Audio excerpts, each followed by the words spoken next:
Number 1. We were told not to whistle at night, but we were teenagers and often did stuff we'd been warned about. It was a summer night around midnight, and we were parked along a country road several miles south of Anadarko, Oklahoma. There were a few house lights we could see far off in the distance, but we were in almost complete darkness.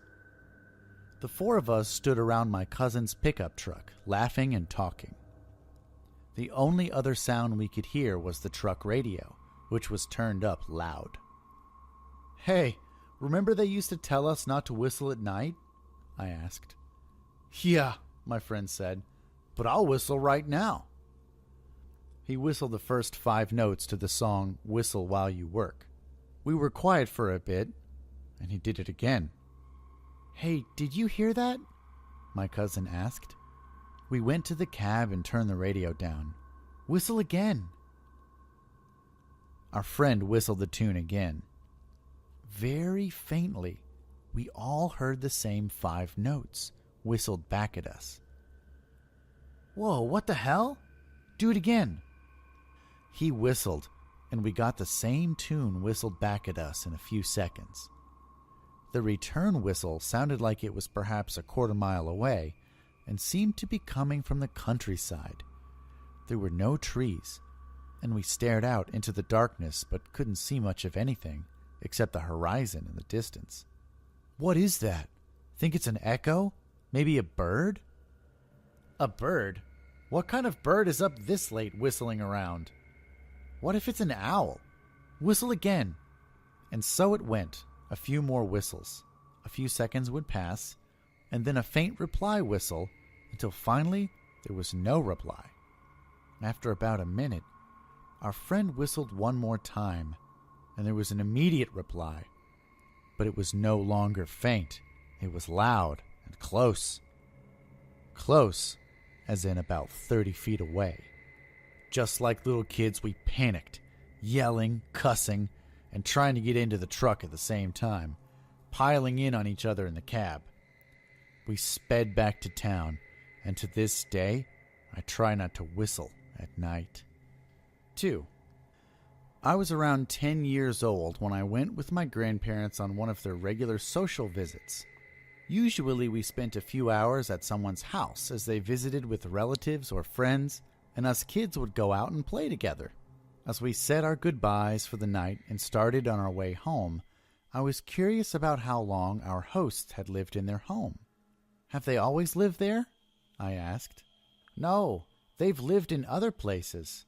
One time they lived up in Ponca County," said my grandma. "Why did they move back?" I asked. "Something happened," my grandma said. "What happened?" I asked. My grandma was quiet for a little while as she drove.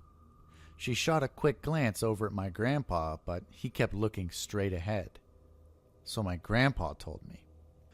It was just the husband, wife, and one child who lived together out in the country.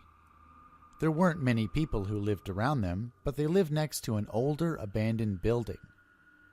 My grandmother said the old building was supposed to have been an old-time clinic, hospital, or maybe even a mortuary.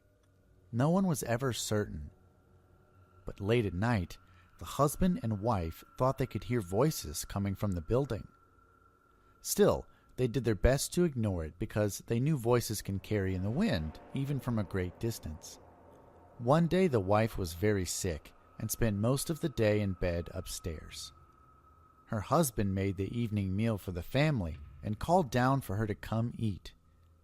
She was still very sick and had no appetite, so she told him she was going to continue sleeping. As she was laying there listening to the voices of her husband and son drifting up from downstairs, she thought she heard a short laugh.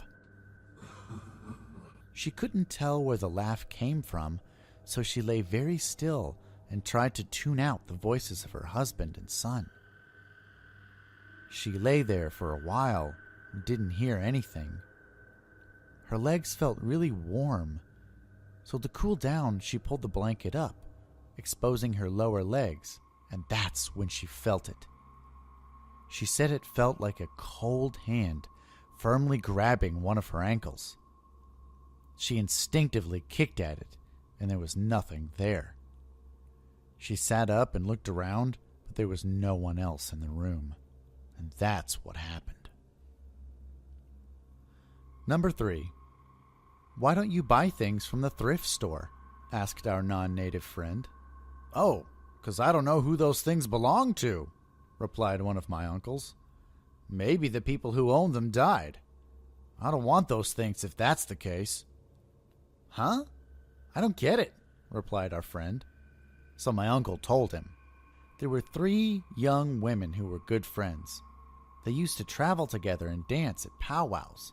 Sadly, 2 of the friends were traveling together when they were killed in a car accident. The custom of their tribes was that the possessions of the 2 women were supposed to be buried with them or disposed of in some permanent way. Instead, the 2 families decided to give their powwow dancing outfits to the 3rd friend as a gift. The friend accepted the outfits and put them in a suitcase, which she kept in her closet.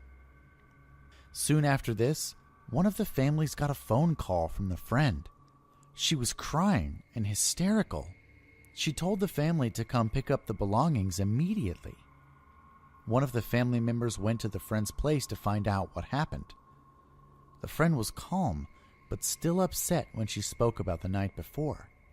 In the middle of the night, she woke from a dream in which strange noises were coming from somewhere in her room.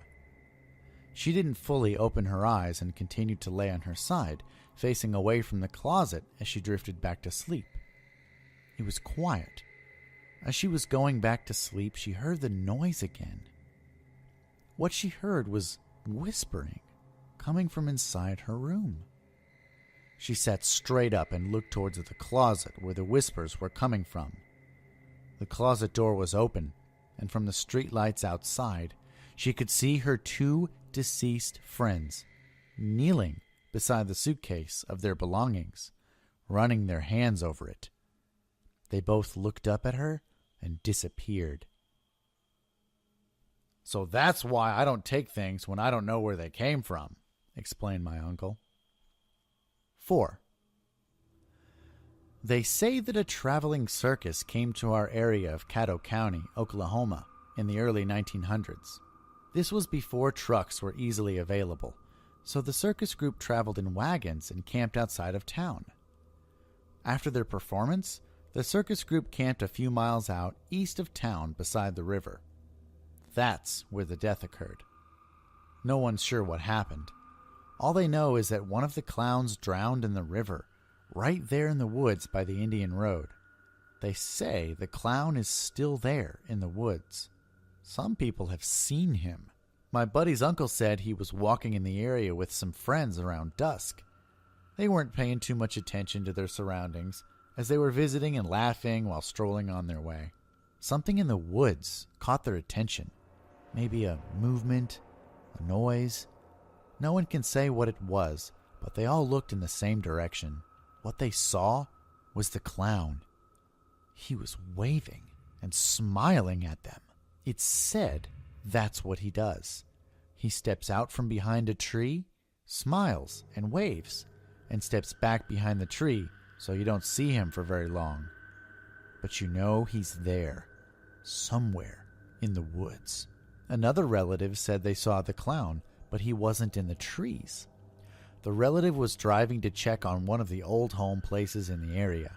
The old home places are old family homes that no one lives in anymore, but every now and then someone will go out to check on them or temporarily move into them. As the relative and his passengers drove down the long dirt road driveway at dusk, they noticed a figure standing on the porch. They were puzzled, because there was no car parked anywhere in front of the old home place. Getting closer, the driver slammed on the brakes when he could clearly see the figure. It was the clown, standing on the porch of the old home. The clown waved at the driver and his passengers, smiled, then turned around and walked into the house.